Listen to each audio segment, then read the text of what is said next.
Assalamualaikum warahmatullahi wabarakatuh. Perkenalkan, nama saya Hana Nur Hasanah, NIM E91219078 dari Prodi Akidah dan Filsafat Islam, Universitas UIN Sunan Ampel, Surabaya. Di sini saya akan menjelaskan mengenai filsafat Ibnu Rushd, di mana di dalamnya saya akan menjelaskan tentang biografi Ibnu Rushd, karya-karya Ibnu Rushd, dan pemikiran Ibnu Rushd.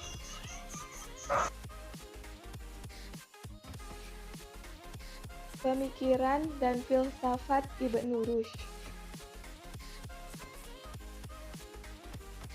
Biografi Ibnu Rushd. Ibnu Rushd bernama lengkap Abu Al-Walid Muhammad bin Ahmad bin Muhammad bin Rushd. Ibnu Rushd lahir di Andalusia, Spanyol, tepatnya di kota Cordova pada tahun 510 Hijriah atau 126 Masehi. Ia lahir dan dibesarkan dalam keluarga ahli fikih. Ayahnya bernama Ahmad atau Abu Al-Qasim, seorang hakim di Cordova. Demikian juga kakeknya sangat terkenal sebagai ahli fikih. Ia lebih populer dengan sebutan Ibnu Rushd. Orang Barat menyebutnya dengan sebutan nama Averroes. Sebutan ini sebenarnya diambil dari nama kakeknya. Keturunannya berasal dari keluarga yang alim dan terhormat, bahkan terkenal dengan keluarga yang memiliki banyak keilmuan. Kakek dan ayahnya mantan hakim di Andalus dan ia sendiri pada tahun 565 Hijriah atau 1169 Masehi diangkat pula menjadi hakim di Seville dan Cordova. Karena prestasinya yang luar biasa dalam ilmu hukum pada tahun 1173 Masehi, ia dipromosikan menjadi ketua Mahkamah Agung Qadi al-Hudad di Cordova. Ibnu Rushd sudah mempelajari berbagai disiplin ilmu, seperti Al-Quran, hadis, fikih, serta mendalami ilmu-ilmu seperti matematika, astronomi, logika, filsafat, dan kedokteran. Dalam bidang kedokteran, Ibnu Rushd belajar pada Abu Ja'far Harun At-Tirjali dan Abu Marwan bin Horbul. Pada tahun 1182 Masehi, dilantik sebagai dokter istana. Dia dianggap sebagai salah satu dokter terbesar di zamannya. Menurut Sarton, dia adalah orang pertama yang menerangkan fungsi retina dan orang pertama yang menjelaskan bahwa serangan cacar pertama akan membuat kekebalan berikutnya pada orang yang bersangkutan. Dalam bidang filsafat, ia belajar pada Ibnu Bajjah yang dikenal dengan Avin Fish, filosof besar di Eropa sebelum Ibnu Rushd. Selain itu, Ibnu Rushd merupakan komentator besar karya-karya Aristoteles. Ibnu Rushd sangat mengagumi Aristoteles. Ia menyatakan, tanpanya orang tidak bisa bahagia dan sungguh kasihan Plato dan Socrates telah menyia-nyiakannya. Karena penghormatannya yang sangat tinggi terhadap Aristoteles, Ibnu Rushd harus membayar sangat mahal. Dia diserang oleh kaum ortodoks karena usahanya untuk menjajarkan ajaran Aristoteles dengan Islam. Para teolog merasa bahwa Ibnu Rushd dalam rangka untuk merekonsiliasi dogma Islam dengan filsafat Aristoteles telah menodai ajaran Islam. Mereka sangat murka terhadap Ibnu Rushd dan menuduhnya telah murtad. Salah satu akibat serangan teolog terhadap doktrin filsafat Ibnu Rushd pada tahun 1194 sampai 1195, Amir Abu Ya'la Yusuf Ya'qub Al-Mansur di Selvia menyuruh untuk membakar semua tulisan Ibnu Rushd, kecuali beberapa kitab yang berisi pengobatan, aritmatika, dan astronomi. Ibnu Rushd pada tanggal 19 Safar 595 Hijriah atau 10 Desember 1198 Masehi, ia wafat dengan meninggalkan banyak warisan keilmuan yang dikenal Barat dan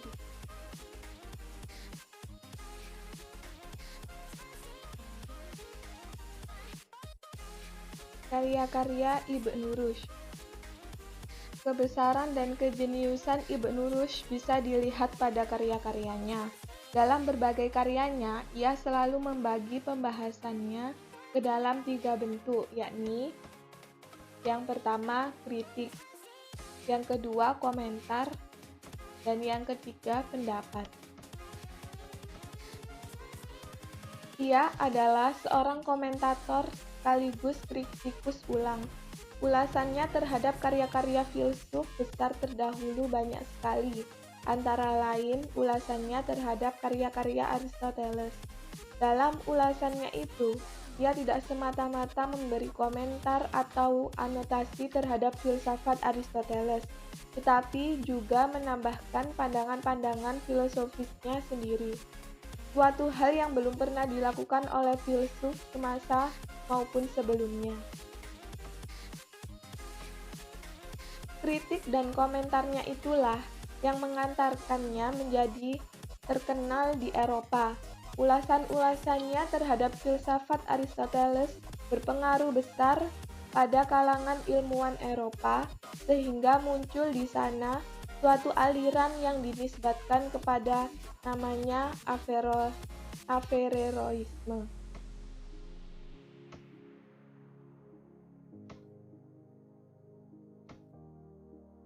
Buku-buku karya Ibnu Rushd. Menurut Ernest Renan, seorang filsuf Prancis mengatakan bahwa Ibnu Rushd menulis sekitar 78 buku dalam berbagai bidang ilmu dengan rincian 39 buku tentang filsafat, 5 buku tentang ilmu alam, 8 buku tentang fikih, 4 buku tentang ilmu falak dan matematika dan astronomi, 2 buku tentang nahwu dan sastra, serta 20 buku tentang kedokteran.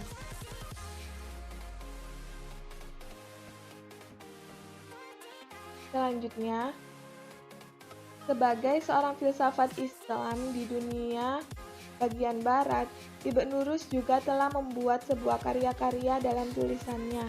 Karya-karya Ibnu Rushd benar-benar memuat sudut pandang ke arah filsafat, yakni karya-karyanya mengenai yang pertama, Tahafut at-Tahafut.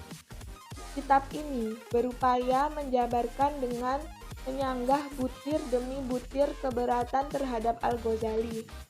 Tahafut at-Tahafut lebih luas daripada fase dalam menegaskan keunggulan agama yang didasarkan pada wahyu atas akal yang dikaitkan dengan agama yang murni rasional. Akan tetapi, Tahafut at-Tahafut juga setia kepada fase melalui pandangan terhadap diri Nabi yang mempunyai akal aktif untuk melihat gambaran-gambaran secara rasional, seperti halnya juga para filsuf, dan yang mengubah gambaran-gambaran tersebut dengan mengubah imajinasi menjadi simbol-simbol yang sesuai kebutuhan orang awam. Dengan demikian, rasionalisme religius Ibnu Rushd bukan sekedar reduksionisme, seperti halnya paham al-Mawahhidun. Ini merupakan keyakinan pada kemungkinan untuk membangun kembali rantai penalaran secara a posteriori. Yang kedua yakni fase al-Makam fi mabain al-hikmah wa al-syariah min al-ittisal. Kitab ini berisikan tentang hubungan antara filsafat dengan agama. Yang ketiga, Al-Hashif an Manahij al-Adilat fi Aqaid al-Milad. Kitab ini menjelaskan mengenai kritik terhadap metode para ilmu kalam dan sufi. Dan yang terakhir yakni kitab Bidayat al-Mujtahid wa Nihayat al-Muqtasid yang berisikan mengenai uraian-uraian di bidang fikih.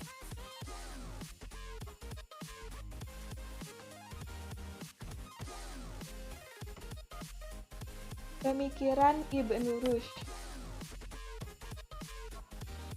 Sebagai komentator Aristoteles, tidak mengherankan jika pemikiran Ibnu Rushd sangat dipengaruhi oleh filsuf Yunani kuno.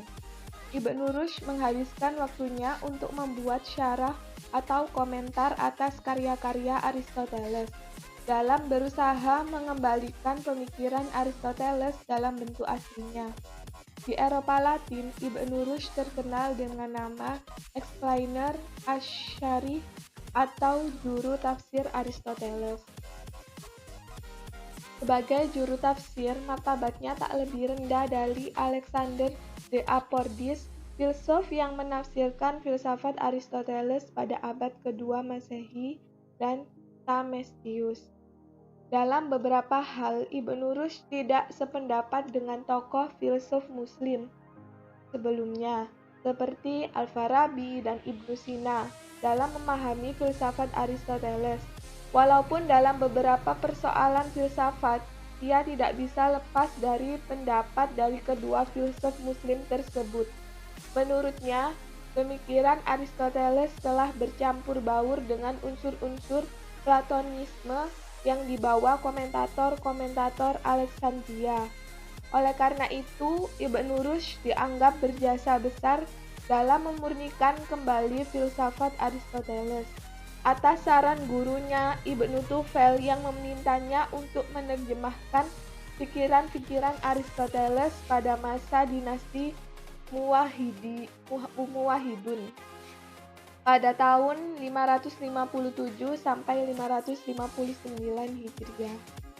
Namun demikian, walaupun Ibnu Rushd sangat mengagumi Aristoteles, bukan berarti dalam berfilsafat ia selalu mengekor dan menjiplak filsafat Aristoteles. Ibnu Rushd juga memiliki pandangan tersendiri dalam tema-tema filsafat yang menjadikannya sebagai filsuf Muslim terbesar dan terkenal pada masa klasik hingga sekarang.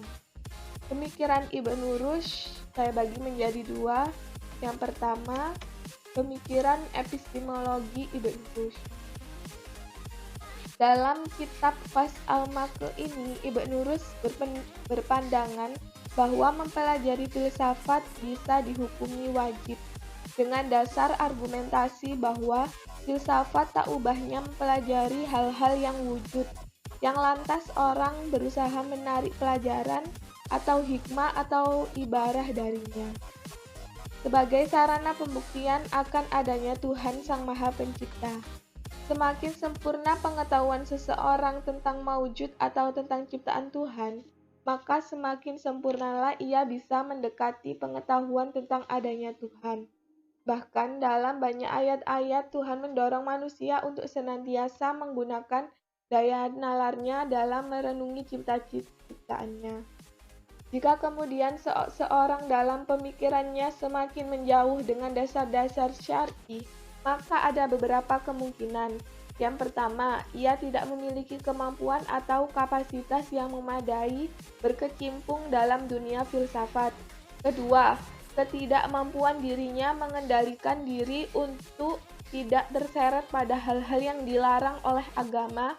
Dan yang ketiga adalah ketiadaan pendamping atau guru yang handal yang bisa membimbingnya memahami dengan benar tentang suatu objek pemikiran tertentu.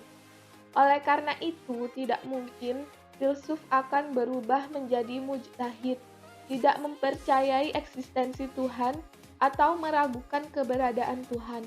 Walaupun ia berada dalam kondisi semacam itu, bisa dipastikan ia mengalami salah satu dari 3 faktor di atas, atau terdapat dalam dirinya gabungan 2 atau 3 faktor-faktor tersebut.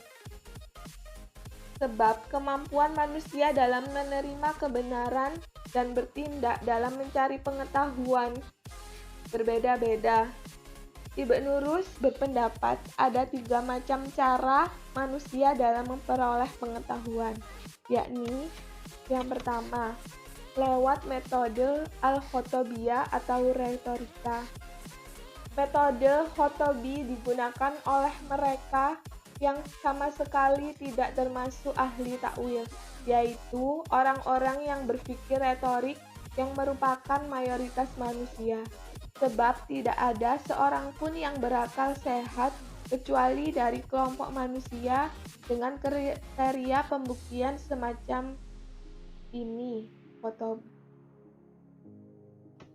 Yang kedua, lewat metode al-jadaliyah atau dialektika. Metode jadali dipergunakan oleh mereka yang termasuk ahli dalam melakukan takwil dialektika. Mereka itu secara alamiah atau tradisi mampu berpikir secara dialektik. Yang ketiga, lewat metode al-burhaniyah, demonstratif. Metode burhani dipergunakan oleh mereka yang termasuk ahli dalam melakukan takwil yakini. Mereka itu secara alami mampu karena latihan, yakni latihan filsafat, sehingga mampu berpikir secara demonstratif. Takwil yang dilakukan oleh metode burhani sangat tidak layak untuk diajarkan atau disebarkan kepada mereka yang berpikir dialektik, terlebih orang-orang yang berpikir retorik. Sebab jika metode takwil burhani diberikan kepada mereka, justru bisa menjerumuskan kepada kekafiran. Penyebabnya adalah karena tujuan takwil itu tak lain adalah membatalkan pemahaman lahiriah dan menetapkan pemahaman secara interpretatif. Suatu pendekatan yang diyakini Ibnu Rushd bisa mendamaikan antara bumi literasi teks yang transenden dengan pemikiran spekulatif, rasionalistik manusia adalah kegiatan takwil. Metode takwil bisa dikatakan merupakan isu sentral dalam kitab beliau ini. Al-Quran kadang berdiam diri tentang suatu objek pengetahuan. Lantas, ulama melakukan qiyas syar'i untuk menjelaskan kedudukan objek pemikiran yang maskut anhu tersebut.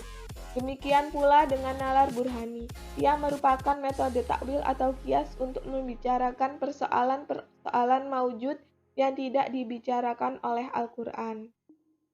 Ibnu Rushd beranggapan adanya lafadz dzahir eksoteris dalam nas sehingga perlu ditakwil agar diketahui makna batiniah yang tersembunyi di dalamnya adalah dengan tujuan menyelaraskan keberagaman kapasitas penalaran manusia dan perbedaan karakter dalam menerima kebenaran.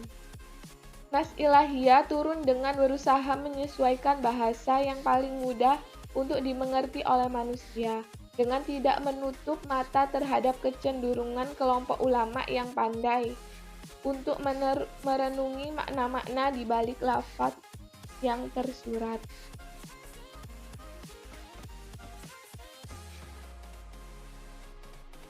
Yang kedua, metafisika. Dalam masalah ketuhanan, Ibnu Rushd berpendapat bahwa Allah adalah penggerak pertama.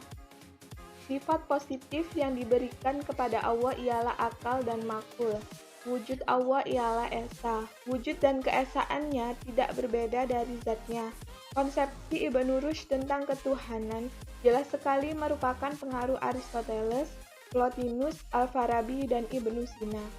Di samping keyakinan agama Islam yang dipeluknya, mensifati Tuhan dengan esa merupakan ajaran Islam, tetapi menamakan Tuhan sebagai penggerak pertama tidak pernah dijumpai dalam pemahaman Islam sebelumnya. Hanya dijumpai dalam filsafat Aristoteles dan Plotinus, Al-Farabi, dan Ibnu Sina. Dalam pembuktiannya terhadap Tuhan, Ibnu Rushd menerangkan dalil-dalil yang meyakinkan.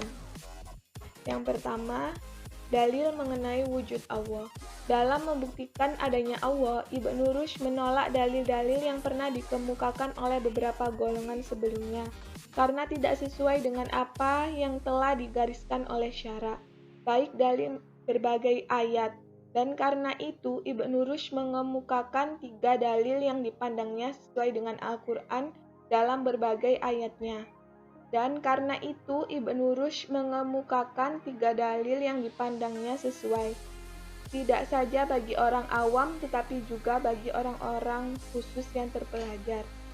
Yang kedua, yakni dalil inayah al-ilahiyah atau pemeliharaan Tuhan. Dalil ini berpijak pada tujuan segala sesuatu dalam kaitannya dengan manusia.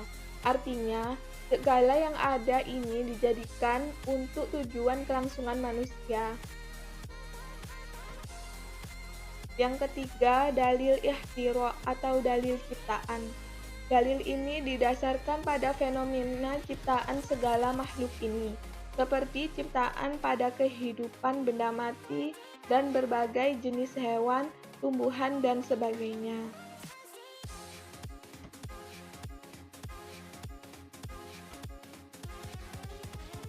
Yang keempat, dalil harakah atau gerak.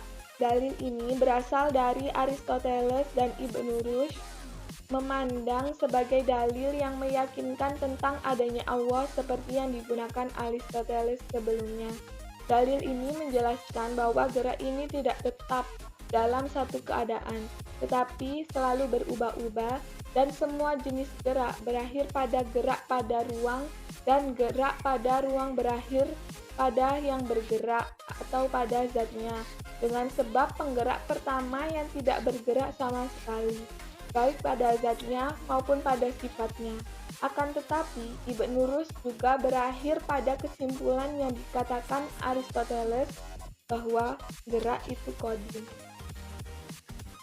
Dan yang terakhir, sifat-sifat Allah. Adapun pemikiran Ibnu Rushd tentang sifat-sifat Allah berpijak pada perbedaan alam gaib dan alam realita. Untuk mengenal sifat-sifat Allah, Ibnu Rushd mengatakan orang harus menggunakan 2 cara, yakni tasbih dan tansbih, atau penyamaan dan pengkudusan, yang berpijak pada dasar keharusan perbedaan Allah dengan manusia. Maka tidak logis memperbandingkan 2 jenis ilmu itu. Baik, itu tadi sedikit pemaparan dari saya mengenai filsafat Ibnu Rushd. Semoga bermanfaat dan kurang lebihnya saya mohon maaf. Wassalamualaikum warahmatullahi wabarakatuh.